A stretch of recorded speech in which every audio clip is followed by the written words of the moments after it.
ቅዱስ ሚካኤልን ስናስብ የመከራችን ዘመን ማብቃቱን እናስባለን። ቅዱስ ሚካኤል ሲታሰብ የሚታሰበው እሱ። ቅዱስ ሚካኤል ሲታሰብ ከሞት መነሳታችንን እናስባለን። መለከቱን የሚነፋው ኃያል እግዚአብሔር፣ ልዩ እግዚአብሔር፣ ጽኑ እግዚአብሔር ብሎ የመለከት ድምፅን የሚያሰማ ቅዱስ ሚካኤል ስለሆነ ሚካኤልን ቅዱስ ሚካኤልን ተመልከቱ። በመጀመሪያ የምናገኘዋለን፣ በመጨረሻ የምናገኘዋለን። እስኪ በሉ በመጀመሪያም በሉ በመጨረሻ ማን ይገኛል? ቅዱስ ሚካኤልን በጣም ነው የምንወደው። የእውነት ለመናገር ማለት ነው በጣም ነው የምንወደው። የምንወድበት ምክንያት እናታችን ድንግል ማርያም ሳትፈጠር ይዞ የተገኘ መልአክ ስለሆነ ማንን በሉ እንጂ አስቀድሞ ተመልከቱ። ድንግል ማርያም አስቀድማ የተሰበከችው ለመላእክት ነው። ለማን ነው? ለመላእክት። በቅዱስ ሚካኤል ክንፍ ላይ እመቤታችንን ስሎ አኑሯታል፣ አስቀምጧታል። ለዚህ ነው ቅዱስ ያሬድ ሲናገር ምን ይላል? ሚካኤል መልአክ በክነፍ ጾራ፣ ቅዱስ ሚካኤል በክንፉ ተሸከማት ይላል። እስኪ በሉ ቅዱስ ሚካኤል በሉ በክንፉ ተሸከማት። ለዚህ ነው እግዚአብሔር ሲያመሰግነው እንበለ ባሕቲታ አልቦ ዘይትማሰለከ በልማደ ምሕረት ወሳይል እንበለ ባሕቲታ ይትከ ማርያም ድንግል። ቅዱስ ሚካኤል አንተን በቸርነት የሚመስልህ በመራራት የሚመስልህ ከርሩዋ ከእህትህ ከድንግል ማርያም በቀር ማን አለ ይላል። ከዚያ ምን አደረገ? ተመልከቱ። አውረደ ሎሙ መና ኅብስተ። ተመልከቱ። ቅዱስ ሚካኤል እግዚአብሔር አዞት ከደመና ላይ መና ወረደላቸው። ውሃ ሲጠማቸው በሙሴ በትር ከዓለት ላይ ውሃ ፈለቀላቸው። ከዚያ ተመልከቱ። ድንኳኑ እንዘ ሚካኤል ያሐውር ቅድመ ትዕይንቶሙ ለእስራኤል። ቅዱስ ሚካኤል ከእስራኤል ከተማ አለፍ ብሎ ከፊት ይሄድ ነበራል። ከምናቸው? ቅዱስ ሚካኤል ከፊት ይቅደምልን። ከፊት ከማን ሕዝብ ፊት? ከእግዚአብሔር ሕዝብ ፊት። ከኛ ከክርስቲያኖች ፊት ኃጢአተኛ ብንሆንም ቅዱስ ሚካኤል አለ። እስራኤል ተመልከቱ፣ ከግብፅ ያልተውትን ተንኮላቸውን ይዘው ቢወጡ ቅዱስ ሚካኤል አልተለያቸውም። ማን ከነሱ ጋር ስላለ? ስለዚህ ተመልከቱ፣ ደመና የተባለች ድንግል ማርያም ናት። መና የክርስቶስ ምሳሌ ነው። ከሰማይ መውረዱ ክርስቶስ ከሰማይ ሰማያት ለመምጣቱ ምሳሌ ነው። ያ አለት የሙሴ በትር የዛ የለንጊኖስ ኩናት ምሳሌ ነው። አለቱ የክርስቶስ ጎን ምሳሌ ነው። አለቱ በሙሴ በትር ሲመታ ውሃ እንደሰጣ ክርስቶስ ተመልከቱ፣ በለንጊኖስ ጦር ሲወጋ ከጎኑ ማይገወን ሰጣ። አሁንም ምን እያለ መቁረብ ነው? እስከምንሞት እየተስተካከል መቁረብ ነው። ሰው ተመልከቱ በጣም ተንኮለኛ ነው። ቀድሞ አትብላ ቢባል በላ ጸበለስን ማለት ነው። አሁን ደግሞ ብላ ቢባል ደግሞ አልበላም። እንዴት አይነት ጥጋበኛ ሰው መሰለችሁ! አትብላ ሲባል እበላለሁ። እስኪ አትብላ በሉ። ብላ ሲባል ደግሞ አልበላም። እንዲህ አትብሉ እንበላ፣ አትቀበሉ እንበላችሁ። እንዴ እንድትቀበሉ ተቀበሉ። እውነቴን ነው። ያለ እግዚአብሔር ባሕርን መሻገር አይቻልም። እግዚአብሔር ብርሃን ካልሆነልን ይህን ጨለማ ዓለም መሻገር አንችልም። ያለ እግዚአብሔር ሕይወት የለንም። ከዛፍ የተለየ ቅርንጫፍ ቅጠል እንደማይለመልም ፍሬ እንደማያፈራ ተመልከቱ። ከግንዱ ከለያችሁት ፍሬ ማፍራት ይችላል ወይ? እመቤታችንን ለመላእክት በክንፉ ላይ የገለጠ መልአክ ቅዱስ ሚካኤል ነው። እሱን የሰጠን መድኃኔዓለም የተመሰገነ ይሁን። ምን አለ መሰላችሁ? በክንፉ ተሸከማት ካለ በኋላ መንጦ ላይ ተደመና ሰወራ። ደመና ክብር ነው። በክብር በባለሟልነት የአምላክ እናት እንደመሆኗ በሚካኤል ክንፍ ላይ ተሳለች አለ። ከዛ ተመልከቱ፣ መጋረጃ ጋረዳት አለ። ተመልከቱ፣ ሚካኤል ክንፍ ላይ ብትሆንም ለመወለድ ዘመናት ቀርተዋት ነበረ አለ። ምን ቀርተዋት ነበር? በሞት የነገሩኝ። ስለዚህ ሚካኤል ሲመጣ ማን ይመጣል? በሉ እግዚአብሔር በሉ እንጂ ማን ይመጣል? ወደኛ ቅዱስ ሚካኤል ሲመጣ ማን ይመጣል? እናታችን ቅድስት ድንግል ማርያም። ምክንያቱም ተመልከቱ፣ ድንግል ማርያም በወረቀት አይደለም የተሳለችው። እንግዲህ የሚካኤል ክንፍ ነው። ይኸው ተገባውና እንግዲህ ለይለይል ሰው ይለያው ያመዋል። ሰው በቅዱስ ሚካኤል ክንፍ ላይ የኖረች እናት ነው ያለችን። እሷን የሰጠን እግዚአብሔር የተመሰገነ ይሁን። ወይ ከውንማ ወኩነኔ ሚካኤል የሚቆምበት መቼ ነው ስትሉን፣ መከራና ቸነፈር ስቃይ በበዛበት ቀን ሚካኤል ይነሳል። ተነስቶ ለሕዝብ ልጆች ይቆማል ካለ በኋላ ወምንዳቤ ዘይኮነ ከማሁ እማመ ተፈጥረ ሕዝብ ዲበ ምድር ሚካኤል የሚቆምበት መቼ ነው ብለህ የምትጠይቀኝ ከሆነ ብሎ ሲመልስ ምን ይላል? በዓለም ከተፈጠረ ጀምሮ በሕዝብ ላይ እንደዚህ አይነት መከራ መጥቶ አያውቅም። በዚያን ጊዜ ግን ሚካኤል ምን ይላል? መልሱ ልጅ ሚካኤል ምን ይላል? ሚካኤል ይቆማል ካለ በኋላ እንዲህ ይላል፣ ወበውእቱ መዋዕል ይድህኑ ሕዝብ። በዚያን ጊዜ ሚካኤል ሲቆምላቸው ሕዝብ ይድናሉ። ወኩሉ ዘተረክበ ውስተ መጽሐፈ ሕይወት፣ በሕይወት መጽሐፍ ላይ ተጽፎ ያለ ሕዝብ ሁሉ ይድናል። ማን ሲቆም? መልስ ሁላችሁ። ማን ሲቆም? ማን ሲቆም? ቅዱስ ሚካኤል ይቆምልን። ትንቢተ ዳንኤል ምዕራፍ 12 ቁጥር 1 ላይ የምናገኘው ኃይለ ቃል ነው። በተወሰነ ደቂቃ ብቻ ነው ትምህርቱንም እንድማማረው። ስለ ቃሉ የእግዚአብሔር ስሙ የተመሰገነ ይሁን። ይህን ካልኩ ሁላችሁ አንድ ጊዜ በሉና ይውጣላችሁ።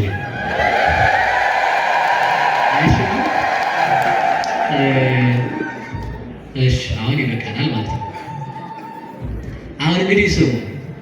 ቅዱስ ሚካኤል ሁላችንም እንደምናውቀው ቅዱስ ሚካኤል እንደምናውቀው ሚካኤል ማለት የስሙ ቃል በቃል የስሙ ትርጉም ማን እንደ እግዚአብሔር ማለት ነው። እስኪ በሉ ማን በሉ እንደ እግዚአብሔር። ለዚህ ነው አንድ እናት መንፈስ ቅዱስ ገልጦላቸው ማንን ብላችሁ መጣችሁ ስል እግዚአብሔርን አሉ። አሁን የመጣ ነው እኛ ማንን ብለን ነው? ሚካኤል ማለት ማን ማለት ነው? ማን እንደ እግዚአብሔር ነው የሚባለው። እስኪ ማን በሉ እንደማን። ስለዚህ ሚካኤል የሚለውን ስም ስንጠራ ማንን እየጠራ ነው? በሉ እንጂ ማን እንደ እግዚአብሔር። አዳራሹን በውሃ የሰራ በደመናት የሚበር ለእሱ ተመልከቱ፣ ፍጥረትን ያለ ፍጥረት ያስገኘ የማይስማማውን ከሚስማማው ያዋሃደ የፈጠራቸው ፍጥረታት እሱ በወሰነላቸው ልክ የሚኖሩ እንደ እግዚአብሔር ያለ ማን አለ ማለት ነው። ሚካኤል ማለት ምን ማለት ነው? ማን እንደ እግዚአብሔር ማለት ነው። አንድ ሀሳብ ብቻ አንስቼ ወደ ትምህርቱ ልገባ። እግዚአብሔር አምላካችን መላእክትን ያለ መልአክ ነው የፈጠራቸው። እግዚአብሔር አምላካችን ሚካኤልን ያለ ሚካኤል ፕላን የፈጠረ እግዚአብሔር ብቻ ነው። በደንብ አድርጋችሁ ስሙ። መልአክ አልነበረም ለሚካኤል እግዚአብሔር ሳይፈጥረው፣ እንደሱ ያለ መልአክም አልነበረም። እሱን የሚመስል መልአክም የለም፣ እስከ ዘላለም አይኖርም። ሚካኤልን የሚመስል መልአክ አይኖርም። መላእክት አልነበሩ፣ መላእክትን አመጣቸው። እንደ እግዚአብሔር ያለ መልአክ ሳይኖር መልአክን ያመጣ፣ ሰማይ ሳይኖር ሰማይን ያመጣ፣ መሬት ሳትኖር መሬትን ያመጣ፣ ሰው ሳይኖር ሰውን ያመጣ፣ እሳት ሳይኖር እሳትን የፈጠረ ያመጣ እንደ እግዚአብሔር ያለ ማን አለ? በሉ እንደ እግዚአብሔር ያለ በሉ በሉ ንገሩኛ። ማን አለ እንደ እግዚአብሔር ያለ? ሰው ተመልከቱ፣ ሰው ተመልከቱ። ሊቅ ቢሆን ተምሮ ከመምህር ስትደክም ኖረ። ዜማ ብታመጣ ዜማውን ከመላክ አመጣሁት ብትል እንኳን መላክም እንኳን ያገኘው ከእግዚአብሔር ነው። ልብስ ብታመጣ ልብስን ያገኘው ከእጽዋት ነው። እጽዋትን ያስገኘው እግዚአብሔር ነው።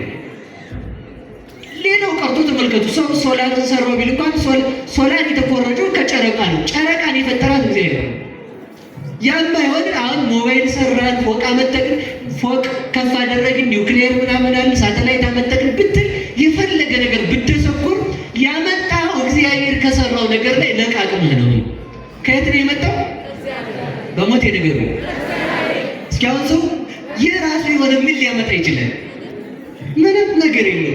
የራሱ የሆነ አንዲት ነገር የሌለው ሰው እኮ ነው የሚኮራው ማለት ነው። ስለዚህ ተመልከቱ፣ የራሱ የሆነ ነገር የለውም። እግዚአብሔር ግን እንደሱ ያለ ማን አለ? እስኪ እንደውም በሞት ያፈርሶላችሁ በደንብ አስቡ። በደንብ ማለት ነው። እንደው እሳት አልነበረም መጣ ሰው ክብሪት እሳት ማንደድ እንጂ እሳት ማምጣት አይችልም። ይችላል? ትችላላችሁ? እስኪ እናንተ ያመጣችሁትን ፈልጋችሁ አንድ እንደዋጡ አንድ ትንኝ የሚያህል አምጡ። በፍጹም የለም። እግዚአብሔር ግን ተመልከቱ፣ የሌለውን ማምጣት የሚችል ከእግዚአብሔር በቀር የለም። እስኪ በሉ የሌለውን በሉ የሚያመጣ ማን ብቻ ነው? የቅዱስ ሚካኤል አምላክ እግዚአብሔር ብቻ ነው። ስለዚህ ሚካኤል የሚለውን ስም ስንጠራ እግዚአብሔርን መጥራታችን ነው። ለምን? ማን እንደ እግዚአብሔር ያለ አለ የሚል የስሙ ትርጉም ስላለው ማለት ነው። ስለዚህ ተመልከቱ፣ እንደ እግዚአብሔር ያለ ማን አለ? ፍጥረት ሳይኖር ያመጣ የሌለውን ማምጣት የሚችል እግዚአብሔር ነው። በሉላችሁ፣ የሌለውን በሉ የሚያመጣ ማን ነው? ማን ነው? ንገሩ። እግዚአብሔር ነው። ስለዚህ እግዚአብሔር ከሆነ መጨነቃችን ማቆም አለብን ማለት ነው። ማቆም አለብን። የሌለውን ያመጣ እግዚአብሔር ያለነውን ይጠብቃል አይጠብቅም? በሞት የነገሩ የሌለነውን አምጥቶ ሰው ያደረገ እግዚአብሔር ያለነውን ማብላት ይችላል አይችልም? የሌለነውን ተመልከቱ። ፍጠረን ሳንለው የፈጠረን እግዚአብሔር ጠብቀን ሳንለው ይጠብቀናል አይጠብቀንም? አንዳንድ ሰው ጸሎት የሚጸልየው የመኪና አደጋ እንዳያጋጥመው፣ ጤናው እንደዛ እንዲሆን፣ እንደዛ እንዲሞላ፣ ንግዱ እንዲሳካ፣ ሰውም እንዲወደው ነው ሰው የሚጸልየው። ወይም ደግሞ ሆዱ እንዲሞላ ደረቱ እንዲቀላ ነው። ሌላ ምንም ትርጉም የለው። በፍጹም በጸሎታችን እንደዛ አይደለም። ጸሎት ማለት ተመልከቱ፣ ጸሎት የምንጸልየው እግዚአብሔርን ለማመስገን ብቻ ነው። በሩስ እግዚአብሔርን በሉ ለማመስገን። ለምን ካላችሁ ተመልከቱ፣ እኛ ሳንፈልግ ያመጣን እግዚአብሔር ሳንፈልግ ያኖረናል። የእኛን ጉድለት የሚያውቅ ከእግዚአብሔር በቀር ማንም የለም። ማን አለ? እንዲሁ አሁን በሞት የፈርሶላችሁ ሰው አሁን እኛን በደንብ አድርጎ ቢያውቀን የሚያኖረን ይመስላቸው? ባሉ ነገር ልጅ አሁን እኔንም እናንተ ዝም ያላችሁኝ በደንብ ስለማታውቁኝ ነው። እኔ እውነቴን ነው፣ በዚህ ፍጹም ደስ ነው የሚለኝ። ለምን መሰላችሁ? የሰውን ሀሳብ የሰውን ጉድ ተሸክሞ ሰው 30 ደቂቃ ይቆያል። እንደውም ይላል ሊቃውንት ሲራክ ሲናገር ምን ይላል? ወሬኛ ሰው እና ጦር የተተከለበት ሰው ሁለቱ አንድ ናቸው ይላል። እስኪ በሉ ወሬኛ ሰውና በሉ ጦር የተተከለበት ሰው ምን አይነት ናቸው? በእጅ ነገር ጦር የተወጋ አሁን በሞት ያይበልባችሁና እሾክ ቢወጋችሁ ቀለል ላድርገው ብዬ እሾክ ቢወጋችሁ እሾኩ ሳይነቀል ዳቦ ቢመጣ ትዝ ይላችኋል? ግን አሁን በጣም የሚቸኩለው ሰው ጎኑ ላይ ጦር ቢገባ ጦሩን አውጥቶ እስከሚጥለው ነው። ተመልከቱ፣ የዚህ ዓለም ሰው ተመልከቱ፣ የሰውን ክፋት ሲያገኝ ያንን ክፋቱን ተንፍሶ እስከሚያልፍ ነው የሚቸኩል። ያን ክፋት ማለት ያችን አንዷን ክፋት ይዞ እንደ ሰይጣን እስከሚተነፍስ ማለት ነው። አሉ ይባላል።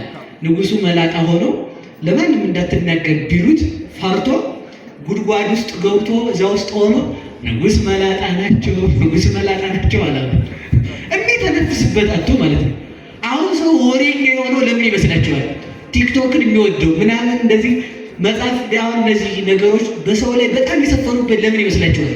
ሰው ወሬኛ ስለሆነ የሚሰማው ስላለ የሚተነፍስበት ይፈልጋል ያንን ማለት እና በሉ እንደ እግዚአብሔር ያለ በሉ እንጂ ማን አለ? ይኸው ተመልከቱ፣ የእኛም መረጃ ሳያሰጣ የያዘ እግዚአብሔር ነው።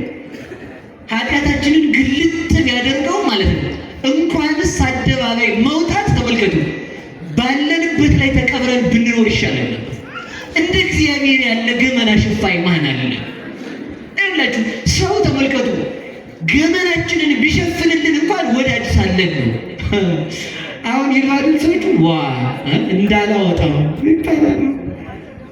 ቲክቶክ ላይ ነው የምለቀው፣ እንደዚያ ዩቲዩብ ነው የምለቀው፣ አሰጣለሁ ምዕራፍ ያልኩ እግዚአብሔር ስንጣለው መረጃ የማያወጣ አምላክ እኮ ነው። ተመልከቱ፣ ተጣልተነውም ዝም። እውነቴን ነው። እንደ እግዚአብሔር ያለ ማን አለ? እስኪ እንደ እግዚአብሔር ያለ በሉ ማን አለ? የዚህ ዓለም ሰው ልብ በጣም ብታምነው ያንተን እምነት አይቶ ለጥቅም ይክዳል። እግዚአብሔር ግን ክዳውም ያምናል። ክዳውም እንኳን ቢሆን ስትመለስ የታመኑ እጆች አሉ አንተን ለማንሳት። የዚህ ዓለም ሰው አጥብቀህ ስትቀርበው ጥቅም ፈላጊ ያደርጋል። እግዚአብሔርን ግን አጥብቀህ ስትቀርበው እሱ ደግሞ ለአንተ ጥቅም ይሰጣል። የዚህ ዓለም ሰው በወደድከው ቁጥር ጥላቻ ያድርበታል። ሰውን ተመልከቱ፣ አጥብቃችሁ ብትወዱት አጥብቆ ነው የሚጠላችሁ፣ ወረተኛ ስለሆነ ማለት ነው። እግዚአብሔር ግን ወረት የሌለው አምላክ። እንደ እግዚአብሔር ያለ ማን አለ? በሉላችሁ፣ እንደ እግዚአብሔር ያለ በሉ ማን አለ? እስካሁን እግዚአብሔር ወረት ቢጨርስ ዛሬ አልቀን አይደለም የምናለው? ወዶ ፍቅሩ ቢያልቅ ማለት ነው። ታምኖ እግዚአብሔር አይከዳም። ሰው ነው ታምኖ የሚከዳው። ሰው ነው እንደ ሸምበቆ ምርኩዝ የሚያደርገውና ራሱን የሰጠን በቅዱስ ሚካኤል ስም ራሱን የገለጠልን እግዚአብሔር ስሙ የተመሰገነ ይሁን። ስሙ የተመሰገነ ይሁን። ይህን ቃል እግዚአብሔር አምላካችን አንድ ነገር ሰራ። እግዚአብሔር አስቀድሞ መላእክትን በፈጠራቸው ጊዜ ተመልከቱ፣ ቅዱስ ሚካኤልን በጣም ነው የምንወደው። የእውነት ለመናገር ማለት ነው በጣም ነው የምንወደው። የምንወድበት ምክንያት እናታችን ድንግል ማርያም ሳትፈጠር ይዞ የተገኘ መልአክ ስለሆነ ነው። ማንን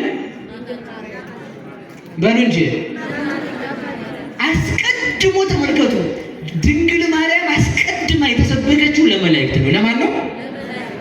ለመላእክት። በቅዱስ ሚካኤል ክንፍ ላይ እመቤታችንን ስሎ አኑሯታል፣ አስቀምጧታል። ለዚህ ነው ቅዱስ ያሬድ ሲናገር ምን ይላል? ሚካኤል መልአክ በክነፍ ጾራ፣ ቅዱስ ሚካኤል በክንፉ ተሸከማት ይላል። እስኪ በሉ ቅዱስ ሚካኤል በሉ በክንፉ ተሸከማት። ለዚህ ነው እግዚአብሔር ሲያመሰግነው እንበለ ባሕቲታ አልቦ ዘይትማሰለከ በልማደ ምሕረት ወሳይል እንበለ ባሕቲታ ይትከ ማርያም ድንግል። ቅዱስ ሚካኤል አንተን በቸርነት የሚመስልህ በመራራት የሚመስልህ ከርሩዋ ከእህትህ ከድንግል ማርያም በቀር ማን አለ ይላል። ያችን ድንግል ማርያም ርሪት የሆነች እናት ድንግል ማርያምን በክንፉ ይዞ ስለኖረ ተመልከቱ። ምን ይባላል ካላችሁን ተመልከቱ። የድንግል ማርያም መበስር ተብሎ ይነገራል። እመቤታችንን ለመላእክት በክንፉ ላይ የገለጠ መልአክ ቅዱስ ሚካኤል ነው። እሱን የሰጠን መድኃኔዓለም የተመሰገነ ይሁን። ምን አለ መሰላችሁ? በክንፉ ተሸከማት ካለ በኋላ መንጦ ላይ ተደመና ሰወራ። ደመና ክብር ነው። በክብር በባለሟልነት የአምላክ እናት እንደመሆኗ በሚካኤል ክንፍ ላይ ተሳለች አለ። ከዛ ተመልከቱ መጋረጃ ጋረዳት አለ። ተመልከቱ ሚካኤል ክንፍ ላይ ብትሆንም ለመወለድ ዘመናት ቀርተዋት ነበር አለ። ምን ቀርተዋት ነበር? በሞት የነገሩኝ። ስለዚህ ሚካኤል ሲመጣ ማን ይመጣል? በሉ እግዚአብሔር በሉ እንጂ ማን ይመጣል? ወደኛ ቅዱስ ሚካኤል ሲመጣ ማን ይመጣል? እናታችን ቅድስት ድንግል ማርያም። ምክንያቱም ተመልከቱ ድንግል ማርያም በወረቀት አይደለም የተሳለችው። እንግዲህ በሚካኤል ክንፍ ነው። ይኸው ተገባውና እንግዲህ ለይለይ ሰው ቢለያው ያመዋል ሰው በቅዱስ ሚካኤል ክንፍ ላይ የኖረች እናት ነው ያለችን። እሷን የሰጠን እግዚአብሔር የተመሰገነ ይሁን። እሺ ወደ ነገራችን እንሄድ። ማን ይነሳል? ሚካኤል በሉ እንጂ ማን ይነሳል? ለማን ይነሳል? ለሰው ልጆች። አጠር አድርጌ ብቻ ነው የምናገረው። ሁላችንም እንደምናውቀው ቅዱስ ሚካኤልን ስናስብ የመከራችን ዘመን ማብቃቱን እናስባለን። ቅዱስ ሚካኤል ሲታሰብ የሚታሰበው እሱ። ቅዱስ ሚካኤል ሲታሰብ ከሞት መነሳታችንን እናስባለን። መለከቱን የሚነፋው ኃያል እግዚአብሔር፣ ልዩ እግዚአብሔር፣ ጽኑ እግዚአብሔር ብሎ የመለከት ድምፅን የሚያሰማ ቅዱስ ሚካኤል ስለሆነ ቅዱስ ሚካኤልን ተመልከቱ። በመጀመሪያ የምናገኘዋለን፣ በመጨረሻ የምናገኘዋለን። እስኪ በሉ በመጀመሪያም በሉ በመጨረሻ ማን ይገኛል?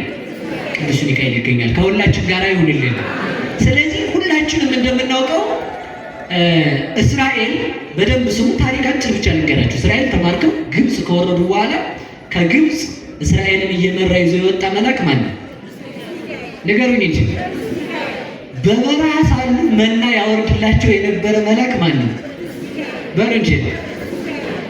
ከሙሴ ጋር ሆኖ ከኢያሱ ጋር ሆኖ ከካሌብ ጋር ሆኖ ምድረ ርስትን ያወረሰው ማን ነው? በደንብ ጥሩ ስሙ። በከተማችን በተለይ አዲስ አበባ ላይ በዝተዋል። እነዚህ በግ እያረዱ ሰንደቅ ዓላማ እየሰቀሉ ቴዎድሮስ ሊመጣ ነው እያሉ በግል ቤት መታወቂያ እየሰጡ መታወቂያው በፖስታ ቤት እየተሰጠ በግል እያደራጁ ቤተ ክርስቲያን ረክሳለች እያሉ ምዕመኑን ከቤተ ክርስቲያን እያወጡ የጨረሱ ሌባዎች አዲስ አበባ በዝተዋል። ማንሳትም የፈለጉት ለዚህ ነው። የበግ ደም ተመልከቱ። የበግ ደም አያድንም። የሚያድነው የአማናዊ በግ ደም የክርስቶስ ደም ነው። መቃንና መቃኑን ቀባው ተብሎ ለሙሴ ተነግሯል። ለጊዜው መልአከ ሞት ወደዚያ ቤት እንዳይገባ እስራኤልን እንዳይቀስፍ ነው። ፍጻሜው ግን ምን መሰላችሁ? መቃንና መቃን የተባለው ከንፈራችን ነው። ጉበንና ጉበን የተባለው ዳርና ዳሩ ነው። የበጉ የበጉን ደም የቤቱን በር ቀባው ማለት የክርስቶስን ሥጋና ደም ተቀበሉ ማለት ነው። ስንቀበል ከንፈራችንን ስለሚነካ ነው። መልአከ ሞት እንዳይቀስፈን የሚያድነን የተራ በግ ደም ሳይሆን የአማናዊ በግ ደም የክርስቶስ ደም ነው። ያኛው በግ የማይናገር በግ ነው። እኛ የምንሰዋው በግ ግን የሚናገር በግ ነው። ያኛው የግብፅ የእስራኤል በግ ተመልከቱ፣ የማያውቅ በግ ነው። እኛ የምንሰዋው የምንቀበለው በግ ግን ተመልከቱ፣ የምንቀበለው በግ ግን አዋቂ ማይምረ ሕዋት የሆነ ክርስቶስ ነው። ያኛው በግ ተመልከቱ ጊዜያዊ በግ ነው። ይህኛው በግ ግን አማናዊ በግ ክርስቶስ ግን በሐዲስ ኪዳን የበግ ደም ሳይሆን የክርስቶስ ደም ነው። ሥጋውን ብሉት ማለት ምን ማለት ነው? የክርስቶስን ሥጋና ደም ተቀበሉ ማለት ነው። ስለዚህ ተመልከቱ ፍልሰት የሚሆነው እንድንቀበል የታዘዝነው የክርስቶስን ሥጋ ነው። እስኪ በሉ እንድንቀበል የታዘዝነው በሉ የማንን ነው? የእነዚህ ሰዎች አንዱ ተልኳቸው ኢትዮጵያን ወደ ይሁዲዝምነት መቀየር ነው፣ ወደ ኦሪት መመለስ ነው። እዚህ ጋር በየግላቸው ርትዕት ተዋሕዶ፣ የኤረር ተራራ ድምፅ፣ ትጓሃን መማክርት ምናምን እያሉ የሚተሰውሩ ሰዎች ሐሰት ናቸው። እየሰማችሁ ነው? እንግዲህ ከለየላችሁ ለይላችሁ እውነቱን ተናግሬ ነው የምጨርስ። ስለዚህ ተመልከቱ በግ ማን ነው በሉ? ክርስቶስ በሉ እንጂ በጋችን ማን ነው? ያኛውን በግ የበሉት ሰዎች ሞተዋል። በረሃ ላይ አልቀው ቀርተዋል። በመቅሰፍት አልቀዋል። አማናዊ በግ ክርስቶስን የበሉ ሰዎች ግን ለመንግሥተ ሰማያት ይበቃሉ። በሐዲስ ኪዳን በግ አርደህ ቤትህን ቀባ የሚል መጽሐፍ የለም፣ ተተርጉሟል። ያ በግ ማን ነው? ክርስቶስ። የዛ የበግ ደም ማን ነው? የክርስቶስ ደም። አጥንቱን አትስበሩት። ወልድን በመለኮቱ እንዳሪዎስ ፍጡር አትበል። ቅቅሉን አትብላ። ሲቀቀል ሥጋው እሳት በመታው ጊዜ ምን ይላል? ይፈርሳል። ክርስቶስ በመቃብር ፈርሷል፣ በስብሷል ብለን የክርስቶስን ሥጋና ደም አትቀበል ማለት ነው። ስለዚህ እርጥቡን አትብላ፣ እርጥቡን ሥጋ አትብላ ማለት ደግሞ ምን ማለት ነው? ክርስቶስ ከሥጋው ጋር የክርስቶስን ሥጋ ስትቀበል ደመ ነፍስ አለው ብለህ አትቀበል። ነፍስ የተለየው መለኮት የተዋሃደው ሥጋ ነው ብለህ ተቀበል እንጂ ስትበሉ 18 ሰዓት ጾማችሁ ብሉት ብሏቸዋል። 18 ሰዓት ጾማችሁ ብሉት ያለው ተመልከቱ፣ ለጊዜው መራራ ነገር እንዲሰማቸው ነው። ሐሞት ጨምራችሁ ብሉት አላቸው። ለጊዜው ቂጣ ይበላሉና እንዲበትንላቸው ነው። ቂጣም የክርስቶስ ምሳሌ ነው። ቂጣ የሚጋገረው ያለ እርሾ እንደሆነ ተመልከቱ። ያለ ቀኑ አመጣሁት መሰለህ። አሁን የጸሎት ሐሙስ ቂጣ ሲጋገሩ የከተማ ሰው በእርሾ ነው። እናንተ ደግ አይደላችሁ? አይጋገርም በፍጹም። በእርሾ መጋገር፣ እርሾ የዘር ምሳሌ ነው። ያለ እርሾ መጋገር ተመልከቱ፣ ክርስቶስ ንበለ ዘር ይወለዳል ብለው ነበር እየሰበኩልን ያለ። አሁን ግን እኛ ጋግረን ስንበላ ያለ እርሾ ጋግረን የመብላታችን ምልክቱ ምንድን ነው ካላችሁ፣ ክርስቶስ ንበለ ዘር ተወልዷል ይሆናል። ያለምን በሞት የነገር እንጂ ያለ ዘር ተወልዶ አድኖናል ብለን ነው። ስለዚህ ተመልከቱ ከዚያ ምን አላቸው? 18 ሰዓት ጾሙ አላቸው። 18 ሰዓት ጾመን በአዲስ ኪዳን የክርስቶስን ሥጋና ደም መቀበል ስላለብን። ከዚያ ተመልከቱ መራራ ሐሞት አድርጉበት አላቸው። ለጊዜው እንዲበትንላቸው ነው። ፍጻሜው ግን ክርስቶስ በመስቀል ላይ መራራ ሐሞትን ይጠጣልና ነው። በአዲስ ኪዳን ያለን ሰዎች አቆራቢም ቆራቢም 18 ሰዓት ይጾማል። ይህ ግዴታ። ለምን ከተባለ ክርስቶስ በመስቀል ጌታ ሆይ አንተ በመስቀል ላይ ሆነ መራራ ሐሞት ጠጥተህ ነበር ብለን ለማስታወስ ነው። ከዚህ የተነሳ ይህን እናደርጋለን። በጉን በበሉበት ምሽት ስደት ሆነ። በሉ እስኪ በጉን በሉ። በበሉበት ምሽት ምን ሆነ? ተናገሩ እንጂ። ስደት ሆነ። ያን በግ ሲበሉ ተመልከቱ፣ ሁለት ነገር ታዘዋል። እየቸኮላችሁ ብሉ። እስኪ በሉ እየቸኮላችሁ ብሉ። አሁን ልክ ስትበሉ የታዘዛችሁት እየቸኮላችሁ ነው። መብላት ይችላል። ምን ማለት ነው? ሞት አለብኝ እያላችሁ ብሉት። ሞት መቼ እንደሚመጣ አታውቁም። ለጊዜው ተመልከቱ፣ መንገደኞች ስለሆኑ ጫማ አድርገው፣ ቆብ ደፍተው፣ ወገባቸውን ታጥቀው፣ ዱላቸውን በእጃቸው ይዘው ቶሎ ግጥም አድርገው በሉት። ለምን? የቸኮለ ሰው የወታደር አበላልና የቸኮለ ሰው አበላል እንደዚያ ነው። ቶሎ በልቶ ታክሲ እንዳያመልጠው ጠዋት ይወጣል ሰው ላጥ አድርጎ ማለት ጫማውን ለብሶ። ልክ እንደዚያ ተመልከቱ፣ ሞት መቼ እንደሚመጣ አታውቁምና ሞት ሳይቀድማችሁ የክርስቶስን ሥጋና ደም ብሉ ማለት ነው። እስኪ በሉላችሁ ሞት ሳይቀድማችሁ በሉ። እሺ በሞት ያፈርሰዋል። አሁን እኮ በጣም ሰው አስቸጋሪ ሆኗል። እሺ መቼ ነው የምትሞቱት? ንገሩኝ እንጂ። እሺ የሚቆረበው መቼ ነው? ተናገሩ እንጂ። ዛሬ በሉ በሉ። አሁን ነው። እንደውም አሁን ነው መነሳታችንን እናውቃለን። በሉ መቼ ነው የሚቆረበው? የሚቆረበው እውነቴን ልንገራችሁ ከመሞት አስቀድሞ አንድ ቀን ሲቀር ነው። መቼ ነው የሚቆረበው? ከመሞት አስቀድሞ በልጅ መቼ ነው የሚቆረበው? ስንት ቀን ሲቀር ነው? ስለዚህ ተመልከቱ፣ መሞቻችንን ስለማናቅ ሁሌ እየቆረብን ነው የምንኖረው። በሉ በሞቴ መሞቻችንን ስለማናቅ በሉ መቼ እየቆረብን ነው የምንኖረው? ሁሌ መቁረብ። ሰው አሁን የሚደሰኩረውን ድስኩር ልንገራቸው። አንደኛ እኔ ክፉ ሰው ስለሆንኩ ስለምሰርቅ እንደዚያ ዘማዊ ስለሆንኩ በዚህ ዓለም የኖረ ሰው መቼስ የስጋ ለባሽ ነገር መቼስ እንደው እንዲህ ያለ ድስኩር ተስተካክዬ ከዛ ቤት ሲኖረኝ መኪና ሲኖር አትፉ መቼም አትስተካከሉ። እውነት በቃ የምታሳዝኑት እንደዚህ ያለ። እስኪ ታስተካክዬ በሉ። የሚያስተካክለው እግዚአብሔር ከአንተ ጋር ካልሆነ እንዴት ትስተካከላለህ? ለመስተካከል ነው እኮ መቁረብ ያለብን። እናንተ ሰዎች ሞኝ ናችሁ እንዴ? ሰው አሁን ሆስፒታል እንገባ ብለዋል አባታችንና፣ አሁን ሆስፒታል ገብታችሁ ታማችሁ ዶክተሩ ሊያክም ሲመጣ ዶክተር ወደዛ አይደልኝማ ብትሉ በሽተኛ ነኝ ብላችሁ ሐኪም ቤት መሄድ ደግሞ አልታከምም ማለት እንዲህ አይነት በሽተኛ ነኝ ገጠመን እኮ። ምንድን ነን እኛ? በሉ በሽተኛ በሉ እንጂ። ከዛ ደግሞ አልታከምም የሚል በሽተኛ ማለት ነው። እንስተካከል ካላችሁ ተመልከቱ፣ ለመስተካከል ራሱ እግዚአብሔር ያስፈልገናል። ለመስተካከል ማን ያስፈልገናል? በሉ እንጂ። በሽተኛ ነን ካል ጤነኛ ለመሆን ማን ያስፈልገናል? የእውነቴን ነው። ይችኛዋን ኃጢአት ሳቆም እያል ማቆም አንችልም። በደንብ እርግጠኛ ነው የምነግራቸው። ማቆም የምንችለው እግዚአብሔር ከእኛ ጋር ሲሆን ነው። ብቻህን ነው እየተዋጋ ያለው። ይህኛውን ኃጢአት ሳቆም እቆርባለሁ አይቻልም። ቆርበህ ከእግዚአብሔር ጋር እየሆንክ ኃጢአት ግን ማቆም ነው። እየሰማችሁ ነው አይደል? እየቆረብን በሉ መስተካከል፣ እየተስተካከል መቁረብ። አሁንም ምን እያልን መቁረብ ነው? እስከምንሞት እየተስተካከል መቁረብ ነው። ሰው ተመልከቱ፣ በጣም ተንኮለኛ ነው። ቀድሞ አትብላ ቢባል በላ ጸበለስን ማለት ነው። አሁን ደግሞ ብላ ቢባል ደግሞ አልበላ።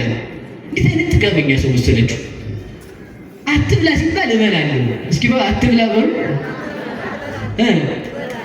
ብላ ሲባል ደግሞ አልበላም። እንዲህ አትብሉን በላ አትቀበሉን በላችሁ እንዴ እንድትቀበሉ ተቀበሉ። እውነቴን ነው።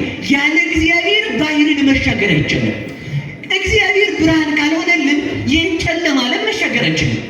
ያለ እግዚአብሔር ሕይወት የለንም። ከዛፍ የተለየ ቅርንጫፍ ቅጠል እንደማይለመልም ፍሬ እንደማያፈራ ተመልከቱ። ከግንዱ ከለያችሁት ፍሬ ማፍራት ይችላሉ ወይ? በሞት ያፈርሰው ከግንዱ የተለየ ቅርንጫፍ ወይንም ክንፍ ፍሬ ማፍራት ይችላል? በሞቴ ንገሩ እንጂ። እና ምን ሆናችሁ ነው ሲስተካከል ነው ምቆርብ የምትሉ? ከክርስቶስ ተለይተህ ፍሬ ማፍራት አትችልም። ለዚህ እኮ ነው ሀበን የግበር ፍሬ ዘያሰምረከ ከማስተር በላይ ሌክ አይደል? በቅዳሴ ጊዜ የሚጸለየው ሲቆርቡ ምንድን ነው? እባክህ ጌታ ሆይ በመጨረሻው ቀን በአንተ ላይ ሆኜ ፍሬን አፈራ ዘንድ ፍቀድልኝ። ከክርስቶስ ተለይቶ ፍሬ ስለሌለ መስተካከልን ከእግዚአብሔር ጋር ሲሆን ነው። ሕይወት ማግኘትም ከእግዚአብሔር ጋር ሲሆን ነው። መንግሥተ ሰማያትን መውረስም ከእግዚአብሔር ጋር ሲሆን ነው። ማሸነፍም ከእግዚአብሔር ጋር ሲሆን ነው። ባህርን መሻገርም ከእግዚአብሔር ጋር ሲሆን ነው። ደስታም ከእግዚአብሔር ጋር ሲሆን ነው። ከእግዚአብሔር ጋር ካልሆን ሁሉን እናጣለን። ከእሱ ጋር እንድንሆን መድኃኒዓለም ይርዳን። ስለዚህ ሁላችሁም እጃችሁን አውጡ። እንዲህ አይነት ቀልድ እኔ አልፈልግም። እውነቴን ነው፣ በፍጹም ነው አልፈልግም። እየሰማችሁ ነው? እየቸኮልኩ በሉ እበላለሁ። ስስት አይደለም ያልኩት፣ እየቸኮል ተመልከቱ። አሁን ቆይ እንዳትወሩት። ሰነፍ ከኛ በቀር አለ ሰነፍ? እውነቴን ሰደበን እንዳትሉኝ ስለ ያው እግዚአብሔር ብያችኋለሁ። ሰነፍ አለ አብዶቱ ዘይን ይዘነበለ መቃብሩ። ተመልከቱ። ሰነፍ ማን ነው ካልከኝ መቃብሩን ትቶ ሌላ የሚያስብ ሰው ነው አለ። ተመልከቱ። ሰነፍ ማን ነው? እኛው ነን። ሞት እያለብን ተመልከቱ። ሞትን ያህል ኃጢአትን ዘመድ አድርገን ክርስቶስን ርቀን መኖር ማለት ነው። ከእሱ ጋር እንድንኖር መድኃኒዓለም ይርዳል። ስለዚህ እየቸኮልን እንበላለን። ትቆርባላችሁ ከዚህ በኋላ አዎ በሉ እንጂ። አሁን የምትደሰኩሩትን ዲስኩርስ ስለማውቀው ነው። ባሌ ክፉ ሆኖ ባልሽ የሚስተካከለው ከእግዚአብሔር ጋር ስትሆኝ ነው። ልጄ ክፉ ሆነ ልጅሽ የምትስተካከለው ከእግዚአብሔር ጋር ስትሆኝ ነው። ጎረቤቶች ነገረኛ ናቸው። ጎረቤቶችሽ ነገራቸውን የሚተውት ከእግዚአብሔር ጋር ስትሆኝ ነው። ወይም ጎረቤትሽን ማሸነፍ የምችል ኧረ እኔ እንደው በየቀኑ ኃጢአት እሰራለሁ። ያም ከሆነ ደግሞ በየቀኑ ኃጢአት ከሰራሽ ደግሞ የየቀኑን ኃጢአትሽን ቁስልሽን ምን ማለት አለብሽ? መታከም አለብሽ። እየሰማችሁ ነው? አሁን ጥጋባችን ተመልከቱ። እና ላንሳህ ብሎ አሁን ሰው ይሰለቻል። ንስሐ መግባት ሰልችታችኋል። ማስቀደስ ሰልችታችኋል። መቁረብ ሰልችታችኋል። በቃ ይሰለቻል። ጎበዝ ንስሐ መግባት ሰይጣን እኮ አውቆ እኮ ነው እንዲህ አይነት አዚም ያደረገብን። የሚመርህ ሳይሰለችህ ለምን ትሰለቻለህ ይላል። አንተ ለመማር እስኪ በሉ የሚመርህ በሉ ሳይሰለችህ አንተ ለመማር ለምንድን ነው የምትሰለቸው? በሞት ያፈርሳል። አባ አላቸው። አቤት ትናንትም ኃጢአት ሰራሁ፣ ነገም ኃጢአት ሰራሁ፣ ዛሬም ኃጢአት ሰራሁ፣ ዛሬም ኃጢአት ሰራሁ።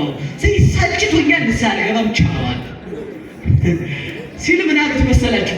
እንዲህ አሉት፣ በሞቴ እንዲህ አሉት ይላችሁ። አንተ ሰው ሕይወትን በሞት ኃጢአትን በጽድቅ እስከምትቀድማት ሩጥ። እስኪ በሉ ሕይወትን በሉ በሞት ኃጢአትን ክፋትህን በደግነት እስከምትቀድመው ሩጥ። ኃጢአትን በሞት እስከምትቀድማት ከዚያ በኋላ ነው የማትነካ አልነካሽም የሚባለው። እዚያ በኋላ አንዳንድ ሰዎች ሳይገባን እዚህ በኋላ ኃጢአትን አልነካትም ስትወጣ ደግሞ ታቀምሳታለህ መልሰህ እንደዚያ ላይ ብሎ እና ሰው አልነካሽም ብሎ አይወስንም። በቃ እንዳልወድቅ እግዚአብሔር ያድርገኝ፣ እንድነሳ እግዚአብሔር ያድርገኝ የሚባለው እንድንነሳ እግዚአብሔር ያድርገን።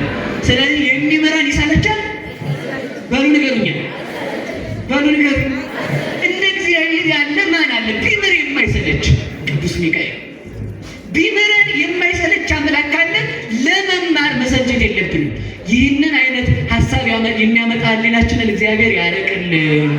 ስለዚህ ተመልከቱ ምን እያሉ በሉት እየቸኮሉ። አሁን የምናገረው ምስጢር ብቻ ነው፣ ታሪክ አልተደረገም። እናንተም እንደምትታገሱ ተስፋ አደርጋለሁ። ስለዚህ ተመልከቱ እየቸኮላችሁት ሞት አለብኝ እያልከው ከዛ አክሊል ደፍታችሁ ብሉት። የክርስቶስን ስትቆርቡ ክርስቶስ አክሊለ ሦክ መድፋቱን ለእናንተ ብሎ ራሱ ላይ የሾህ አክሊል መድፋቱን እያሰባችሁ ቁረቡ ማለት ነው። ሌላው ተመልከቱ ጫማ አድርጋችሁ ብሉ ማለት ወንጌልን ተምራችሁ ተቀበሉ። የቤተ ክርስቲያንን ምስጢራት ጠይቃችሁ አውቃችሁ ቁረቡ። ወገባችሁን ታጠቁ ማለት ተመልከቱ ንጽህናን ገንዘብ አድርጋችሁ ቁረቡ። ምርኩዝ ይዛችሁ ብሉ ታላችሁ ተመልከቱ መስቀሉን ምርኩዝ አድርጋችሁ ቁረቡ። በመስቀል ላይ ለእናንተ የተከፈለውን ዋጋ አስቡ ማለት ነው። ይህን እንድናስብ መድኃኔዓለም ይርዳን፣ መድኃኔዓለም ይርዳን። በጉን ከበሉ በኋላ ምን ሆነ? ጉዞ በሉ እንጂ በሉ ንገሩ። ማን አለ ግን? ቅዱስ ሚካኤል አለ። በዚያ ጉዞ ውስጥ ሚካኤል አለ። ሰይጣን አብዝቶ ታምራትን ሲያደርግ ለማወቅ ሲለፋ ክርስቶስ አብዝቶ ይደክም ነበር አለ። ተመልከቱ እስኪ በሉ ሰይጣን በሉ አብዝቶ ማወቅ ሲፈልግ ክርስቶስ አብዝቶ ምን ይላል? ይደክማል በሉ እንጂ። ለዚያ ነው እየተከተለው እስከ ቀራንዮ የመጣው። ተመልከቱ ሰይጣን በዘር መጸነሱን ለማወቅ እንበለዘር መጸነሱን ለማወቅ ሲፈልግ እሱ ምን አደረገ? ክርስቶስ የዮሴፍ እጮኛ ናት እንድትባል አደረገ፣ ሰወረው። ሲወለድ ተመልከቱ አምላክ ይወለዳል እንዲህ ተመልከቱ ቤተልሔም መላእክት መጥተው ሲያቸው የአምላክ ተወልዶ ይሆን እንዲህ ወዮ ብሎ ቤተልሔም ጎላል እያለ ሲሄድ እሱ ግን ምን ማለት ያዘ? ማልቀስ ያዘ።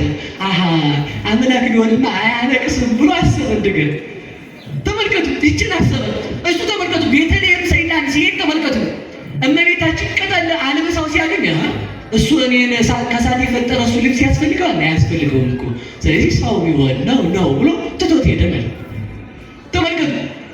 ግብፅ ያሰደደው እንኳን አንደኛው ምክንያት ምንድን ነው ካላችሁ ሰው ነው አምላክ ነው ልለየው ብሎ ሰው ነው አምላክ ነው ክርስቶስ አምላክን በሉ እንጂ ሰው ይህንን እንዳያውቅ በምን ያውረው ነበር? የአምላክነትን ስራ በሰራ ጊዜ ከዚያ በታች ዝቅ ብሎ ከሰውነት በታች አንሶ ይሰራል። እስኪ በል ከሰውነት በታች በሉ በሞቴ ነገሩ እንጂ። አሁን እናንተ የንጉስ ልጅ ብትሆኑ አንድ ተራ ሰው ዱላ ሽመል ይዞ ሊያባረራችሁ ቢመጣ ትሮጣላችሁ? ዞር ነገር ሄሎ ክበቡ ባላቸው መጥተዋል ሰዎቹ። አናት እስኪ ታሳየኛለህ እንዲያ ነው የሚባለው ማለት። የንጉሱ የአብ ልጅ ከሆነ ሳሰድደው ሄሮድስን አናቱን ይላል፣ እኔም አልፋለሁ ነው ጥያቄው። እሱ ግን ከተራ ሰው በታች ሆኖ ሄሮድስ እያሳደደው እሱ እየፈራ ግብፅ ተሰደደ ማለት ነው። አምላክ አይደለም በቃ ችግር የለውም ማለት ነው።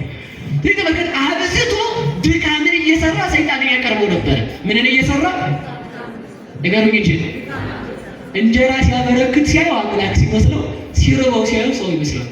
እንጀራ የሚያበረክት አምላክ ነው ቆይ ሲል እንደገና ደግሞ ሲርበው እንደገና ርቦት የደከሙትን የሞቱትን ሕይወት ሲዘራባቸው ሲያዩ ተመልከቱ። አምላክ ሲመስለው እሱ እንደገና ደግሞ ምን ይላል? የት ነበር እንደው አልዓዛር የተቀበረ ግን ይላል። እንደገና ያቺ ሀሳብ ተመልከቱ፣ ፈጽሞ አላዋቂ ተመስሎ ነበር ለሰይጣን። እየሰማችሁ ነው? በባህር ላይ ሲራመድ ሲያዩ ለካ አምላክ ነው ማለት ነው ሲል እንደገና ደግሞ ባህር ውስጥ ሆኖ ተኝቶ መርከቧን ነፋስ ተነስቶ ዥ ሲሰጣል አምላክ አይተኛም እኮ አምላክ እና እንደገና ምን ይላል? ይታለላል።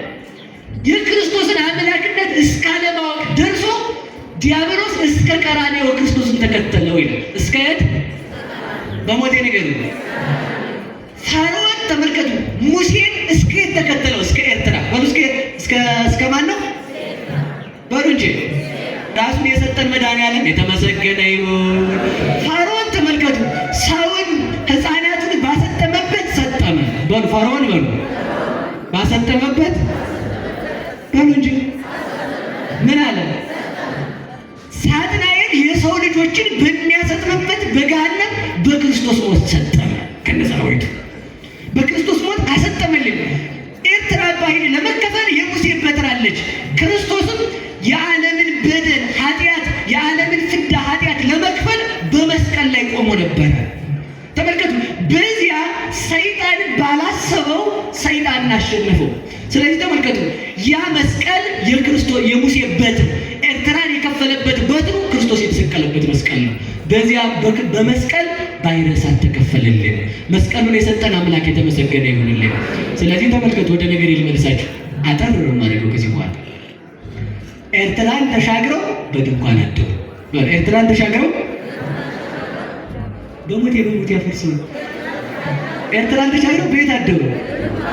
ለመጨረሻ ጊዜ ፈርዖንን ላያዩት ዳግም ላይመለሱ ግብፅ እስራኤል ተሻገሩ። እስኪ በሉ ፈርዖንን ላያዩ በሉ ዳግም ላይመለሱ ማን ተሻገሩ? እስራኤል ተሻገሩ። እኛም ተመልከቱ፣ እስራኤል ባሕር ከተከፈለ በኋላ ፈርዖንን ድጋሚ እንዳላዩት እኛም ተመልከቱ፣ በክርስቶስ ሞት በክርስቶስ መሰቀል ሲኦል ተከፍሎልናልና ድጋሚ ሲኦልን ላናይ ክርስቶስ ካሳ ከፍሎልናል። ስለዚህ አዳምና ሔዋንን ከተሳሳቱ በኋላ ወደዚህ ዓለም እንዲወርዱ ያደረጋቸው በዲያብሎስ ነገር ልክ እንዲሆኑ ነው። በማን ነገር ልክ ንገሩኝ እንጂ። ስለዚህ የክርስቲያኖች ቁጥር በዲያብሎስ ነገር ልክ ሲሆን ሰማይና ምድር ያልፋል። እስከዚያ ግን የምንቆየው በየት ነው? በሉ በድንኳን በሉ። ድንኳን ማለት በሞቴ ነገሩ በቤተ ክርስቲያን የሌለ ሰው ቅዱስ ሚካኤል አይቆምለትም። የሕይወት መጽሐፍ የተባለው ጥምቀት ነው። የሕይወት መጽሐፍ የተባለችው ድንግል ማርያም ናት። የድንግል ማርያም እናትነት የሌለው የጥምቀት ምልክት የሌለው ለየት አይበቃም። ቅዱስ ሚካኤል አይቆምለትም ማለት ነው። ቅዱስ ሚካኤል እንዲቆምልን እግዚአብሔር ይርዳን።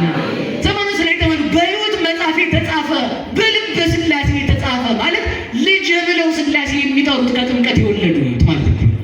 እስኪ ከጥምቀት የወለዱት በሉ የማን ልጆች ናችሁ? በደንብ የሥላሴ በሉ እንጂ የማን ልጆች ናችሁ? ማን ይቆምልናል? ስለዚህ በሉ ንገሩ። የሕይወት መጽሐፍ በዚህ ዓለም አለ እንዴ? ከሥላሴ በቀር የለም። የሕይወት መጽሐፍ ከድንግል ማርያም በቀር አለ እንዴ? የለም። የሕይወት መጽሐፍ ከጥምቀት በቀር አለ እንዴ? የለም። የሕይወት መጽሐፍ ከቤተ ክርስቲያን በቀር አለ እንዴ? የለም። በዚህ የተጻፈ ቅዱስ ሚካኤል ይቆምለታል። ቅዱስ ሚካኤል ለሁላችን ይቆምልን። የመጨረሻ ልባችሁ ዝቅ አለ። በድንኳን በሉ ኖሩ። ለ40 ቀን የነበረው ለ40 ዘመን ሲሆን ለ40 ቀን የነበረው በሉ ለ40 ዘመን እኔ አሁንም አስረግጬ ልንገራችሁ፣ ቴዎድሮስ ሊመጣ ነው። 1 ዓመት ላይ ቀረው። 1 ሳምንት ነው። መጥቷል። የበረሃ አባቶች ናቸው የተናገሩት። እንዲህ ያለ ድስኩር አሙሉ በጣም የሚያሳዝን። አሁን ሰው ይምጣም አይምጣም ስለ ቴዎድሮስ አይደለም መናገር የፈለጉት። በደንብ ስሙ። ቴዎድሮስ እየሰማችሁ ነው፣ እየሰማችሁ ነው እያስባለሁ አይደል? እሺ፣ አሁን እየሰማችሁ ከሆነ ይላችሁ ቴዎድሮስ ይምጣም አይምጣም የምንጠብቀው ማን ነው? እኛ ባሉ ንገሩኝ። ቆይ እግዚአብሔር ክፉ ከሆነ የሚሰጠንን ነገር ያርቀዋል። እግዚአብሔር ሆኖ ክፉ ከሆነ የሚሰጠንን ምን ይለዋል? በሞቴ ንገሩ፣ በሞቴ ንገሩ። እግዚአብሔር የምትፈልጉትን እንዲሰጣችሁ ትፈልጋላችሁ? እርግጠኛ ናችሁ? አዛኝ ነው። እርግጠኛውን የምነግራችሁ የእግዚአብሔርን ፈቃድ አድርጉ፣ እግዚአብሔር ይሰጣቸው። 40 ቀን ሊያስገባቸው የነበሩትን እስራኤልን ክፉ ቢሆኑ 40 ዘመን አድርገው ማለት። ቴዎድሮስ ነገ ነው የሚመጣው 2000 እንዲሁ በጣም ነው የሚገርም። 2015 ሰላም ይሆናል። ንጉሱ እየመጣ ነው። ኤረር ተራራ ላይ ነው። እዚህ ደግሞ እንትና ተራራ በቃ ድስ ወይ የታለ በቃ ወይ ፍንክች በቃ እኛ የምንጠብቀው ማንን ነው? ተመልከቱ። እግዚአብሔር ሊሰጠን ያለውን ደግ ነገር እኛ ክፉ ከሆነ ያርቀዋል። እኛ ክፉ ከሆነ ምን ያደርገዋል? በሉ ንገሩ። ማስረጃ ካላችሁ 40 ቀን የሚገቡበት የነበረውን 40 ዓመት አረጉት ነው። 40 ዓመት አረጉት። እንግዲህ ስንት ዓመት አረጉት? በሞት ያፈሰውን ተቃራኒ እንዳሰሩ እግዚአብሔር ይጠብቃቸው። አንድ ሰውዬ ነው አሉና ሚስቱ ሁሌ ተቃራኒ ነው የምትሰሩ። እጣቢ ልብስ ለማሳጠብ ሲፈልግ እንዳነኪያት ታጥበዋል። እጣቢ ለማለት ሲፈልግ ማለት ነው። እና አንድ ቀን ጎዳና እየሄዱ ተሳስቶት ባህር እንዳትገቢ አላት። ዘላ ድርግም ባህር ውስጥ ማለት ሰውየው ጅል ነው ደግሞ ሰውየው እንደኔ ብትሄና ወደ ታች መፈለጉን ትቶ ወደ ላይ ይፈልጋት ጀመር ሚስቱ። እዚህ የሆነ ሰውየው ሆነ ወደ ላይ የምትፈልጋሉት ሚስቴ ወደ ተቃራኒ ነው ስራዋ ብዬ ነው እና ወደዚህ ይፈልጋታል። ሰው ተቃራኒ እየሰራ እግዚአብሔር መጠበቅ የለበትም። የተባለውን እንድናደርግ እግዚአብሔር ይርዳል። በሉ አሜን በሉ። ምን ማድረግ አለብን? 40 ቀን 40 ዓመት እንዳይሆን እግዚአብሔር ሊሰጠን ያለውን ሰላም የምናርቀው ባለመስተካከል ብቻ ነው። ባለመስተካከል ብቻ 2000 እንትና ጦርነት ነው 2000 እንትና ሰው ያልቃል። ረባክህ በሁለቱም ማትራፊ ቢያልቅ ሰው ምን ይላል መሰላችሁ? እንደኔ እንደሳቸው ያለ አባት የለም አዋቂ እኮ ናቸው ይላል ሰው። ባያልቅ ደግሞ ጸሎት ጸልያችሁን የተናገር የራቀላችሁ ሊሉ በሁለቱም ሊያተርፉ እንደ ሰይጣን ማለት ነው። ስለዚህ ተመልከቱ፣ የእግዚአብሔርን ሕግ ማክበር በሉ እንጂ በየት ነው የምንኖረው እኛ? 40 ዓመትም ቢሆን እንኳን እግዚአብሔርን በየት እንጠብቀዋለን? በድንኳን በሉ። በየት እንጠብቀዋለን? እግዚአብሔርን እንጠብቀው። እግዚአብሔር ያጽናን፣ እግዚአብሔር ያጽናን። ከዚያ ምን አደረገ ተመልከቱ። አውረደ ሎሙ መና ኅብስተ። ተመልከቱ፣ ቅዱስ ሚካኤል እግዚአብሔር አዞት ከደመና ላይ መና ወረደላቸው። ውሃ ሲጠማቸው በሙሴ በትር ከአለት ላይ ውሃ ፈለቀላቸው። ከዚያ ተመልከቱ፣ ድንኳኑ ምንዘ ሚካኤል ያህሙር ቅድመ ትዕይንቶሙ ለእስራኤል። ቅዱስ ሚካኤል ከእስራኤል ከተማ አለፍ ብሎ ከፊት ይሄድ ነበራል። ከምናቸው? ቅዱስ ሚካኤል ከፊት ይቅደምልን። ከፊት ከማን ሕዝብ ፊት? ከእግዚአብሔር ሕዝብ ፊት። ከኛ ከክርስቲያኖች ፊት ኃጢአተኛ ብንሆንም ቅዱስ ሚካኤል አለ። እስራኤል ተመልከቱ፣ ከግብፅ ያልተውትን ተንኮላቸውን ይዘው ቢወጡ ቅዱስ ሚካኤል አልተለያቸውም። ማን ከነሱ ጋር ስላለ? ማን ከነሱ ጋር ስላለ? ስለዚህ ተመልከቱ፣ ደመና የተባለች ድንግል ማርያም ናት። መና የክርስቶስ ምሳሌ ነው። ከሰማይ መውረዱ ክርስቶስ ከሰማይ ሰማያት ለመምጣቱ ምሳሌ ነው። ያ አለት የሙሴ በትር የዛ የለንጊኖስ ኩናት ምሳሌ ነው። አለቱ የክርስቶስ ጎን ምሳሌ ነው። አለቱ በሙሴ በትር ሲመታ ውሃ እንደሰጠ ክርስቶስ ተመልከቱ፣ በለንጊኖስ ጦር ሲወጋ ከጎኑ ማይገወን ሰጠ። አያችሁ፣ ሰጠ። ለማን? ለኛ። እስኪ ለኛ ሆኖ ለማን የሰጠን ነው? እግዚአብሔር ከኛ ጋር ነው። እግዚአብሔር ይህን ሰጠን። እናቱን ደመና ይኸው ድንግል ማርያም፣ አለት ክርስቶስ ይኸው የማይዘኑ ራስ የሃይማኖታችን ራስ ክርስቶስ፣ ውሃ ይኸው የምንጠመቅበት ልጅነት፣ ስንቆሽሽ የምንታጠብበት ንስሐ ሰጠን እግዚአብሔር። ከዚያ እንደዚያ ቢያደርግላቸው እስራኤል ግን ጠገቡ ይላል። እስኪ በሉ እስራኤል ጠገቡ በሉ፣ ጠገቡ በሉ። የእኛ ጥጋብ አያችሁት? ስጋውን ሰጥቶ እንጀራ የምንጠረጥር እግዚአብሔርን በባህር ውስጥ በእግር እያሻገረ እኛ እንደው ይሄን መከራ ያሻግረንም የምንል ለተመልከቱ። እግዚአብሔር በሚደንቅ ነገር ስራ ይሰራል። ባህርን ለመክፈል በትርን፣ ዳንኤልን ለመጠበቅ አንበሳን፣ የሰለስቱ ደቂቅ ዘበኛ እሳት፣ የሰለስቱ ደቂቅ ዘበኛ እሳት ነው። እንደዚህ አድርጎ ያስጠብቃል እግዚአብሔር በድንቅ ነገር የሚገለጥ ቅዱስ ሚካኤል ስሙ የተመሰገነ ይሁን። ስለዚህ ተመልከቱ በድንኳን እንዳሉ 12 ሰላዮች ተነሱ ይላል። ስንት ሰላዮች? 10 የውሸት መረጃ መጡ፣ 2 ግን ትክክለኛ መረጃ መጡ። 10 ስንት አመጡ? አሁን የውሸት ሰባኪ ይበዛል በየአስፋልቱ አላያችሁትም? ጌታ ሞቶልሃል በቃ እንግዲህ የሚል ማለት ነው። ያ የውሸት ሰባኪ ነው። በነገራችሁ ላይ አፈር ሰውንላችሁ መናውን የበሉት ሁሉ ምድረ ርስት አልወረሱ። እስኪ መና የበሉ ሁሉ በሉ ምድረ ርስት ገብተዋል። 600,000 ህዝብ ነው ያለቀው። በማን? በ10 የውሸት ጎብኚዎች ምክንያት በከሃዲያን የተሳሳለ ይላቸው የክርስቶስን ስጋ እየቆረጡ እኔ እኮ ቄስ ነበሩ፣ እኔ እኮ መነኩሴ ነበሩ፣ እኔ እኮ ጳጳስ ነኝ፣ ሳቆርብ ነበረ፣ ሳጠምቅ ነበረ ብትል ከቤተ ክርስቲያን ከወጣ ጌታዬ በዚያው በበረሃ ነው የምትቀር በሲሆን ማለት ነው። እና በቤተ ክርስቲያን ጸንተን እንድንኖር እግዚአብሔር ይርዳን። ስለዚህ የመጨረሻ ምንድነው? 2 ሰላዮች አይተው መጡ። አይተው ምን አሉ? በሉ እንጂ አይተው ምን አሉ? መጥተው ምን አሉ? ለህዝቡ ውሸት የሚነዛ ሰባኪ አለ። 10 ስንቱ ነው? በሉ ነገር እንጂ 10 እንዲህ አለ። አይ አገሯ ጥሩ ናት፣ ግን እንደው ግን ቁመታቸው እንደ ዝግባ ኃይላቸው እንደ ዝሆን እንደ በረሃ ወይራ ናቸው። እኛ በእነሱ ዘንድ እንዳንበጣ ነን። ወለነ ከማአና ብትፈቅድ ሊሆኑ እንደዚያ ስለሆን ያችን ሀገር መውረስ አይቻልም። ወደ ግብፅ እንመለስ፣ ኤርትራ ገጥሟል፣ ሙሴንና አሮንን እንውገር አለ። ለዚህ ነው ካህናት ዛሬ በአደባባይ የሚወገሩት። ያንን ሁሉ ህዝብ 600,000 ህዝብ የሐሰተኞቹን የ10ዎቹን ስብከት ሰምቶ እግዚአብሔርን ቢጠረጥር በዚያው ጊዜ ተመልከቱ 600,000 ህዝብ የበረሃ ሲሳይ ሆኖ ቀረ። በዛ ውስጥ ግን ቅዱስ ሚካኤል አለ። ሲበሉ በዚያ ውስጥ በሉ ማን አለ? ማን አለ? ማን አለ?